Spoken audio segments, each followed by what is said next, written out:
कहानी का शीर्षक नीला सूट और सावन की बूंदें। गर्मी की छुट्टियों में राहुल अपने नाना नानी के घर आगरा आया था। बीटेक कर रहा था। उम्र कोई 22 साल रही होगी। वो सुबह की ठंडी हवा में छत पर बैठा किताब पढ़ रहा था। तभी सामने वाले घर की छत पर किसी की नजर पड़ी। एक नीले सूट में गीले बालों को तौलिए से पोंछती एक महिला, गोरी सी रंगत, हल्की मुस्कान और उम्र कोई 35 के आसपास। वो थी सीमा आंटी। राहुल ने उन्हें पहले भी देखा था, पर आज कुछ अलग था। शायद बारिश की पहली फुहारों ने मौसम ही नहीं, दिलों का हाल भी बदल दिया था। सीमा आंटी का पति अक्सर बाहर शहरों में काम करता था। अकेलापन उनके चेहरे पर कभी नजर नहीं आता, लेकिन उनकी आंखें कभी-कभी बहुत कुछ कह जाती थीं। राहुल को समझ नहीं आता था कि क्यों उसकी नजरें सीमा आंटी को तलाशने लगी थी। कुछ दिन बाद राहुल छत पर बैठा गिटार बजा रहा था। चांदनी रातें, प्यार की बातें गुनगुना रहा था। तभी पीछे से आवाज आई, वाह, बहुत अच्छा बजाते हो। मुड़कर देखा तो सीमा आंटी खड़ी थी, हाथ में 2 कप चाय लिए। उन्होंने राहुल को चाय थमाई और खुद उसकी बगल में बैठ गईं। चुपचाप चाय की चुस्कियों के बीच दोनों के बीच एक अजीब सी गर्माहट पनपने लगी। राहुल, आपको संगीत पसंद है? सीमा, बहुत। पर अब सुनता कौन है? उस दिन के बाद दोनों की मुलाकातें बढ़ने लगी।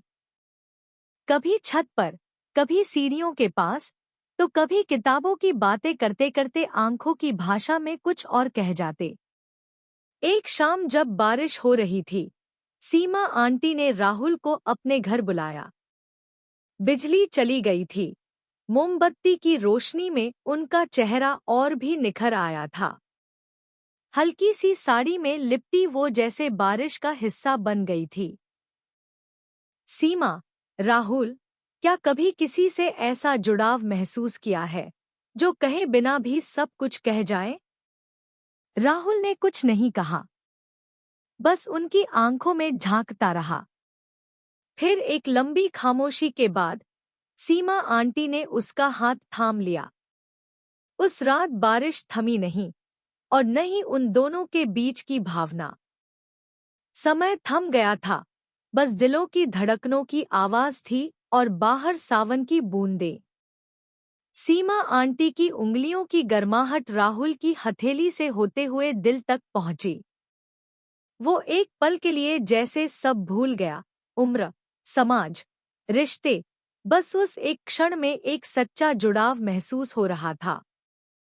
सीमा, धीरे से, पता नहीं क्यों, पर तुम्हारे साथ जो सुकून मिलता है, वो बरसों से महसूस नहीं हुआ। राहुल ने धीरे से कहा, कभी कभी कुछ रिश्ते नाम नहीं मांगते, बस एहसास काफी होता है। उस रात मोमबत्ती की लौ, खिड़की से आती बारिश की खुशबू और 2 दिलों के बीच की दूरी धीरे धीरे पिघलती रही।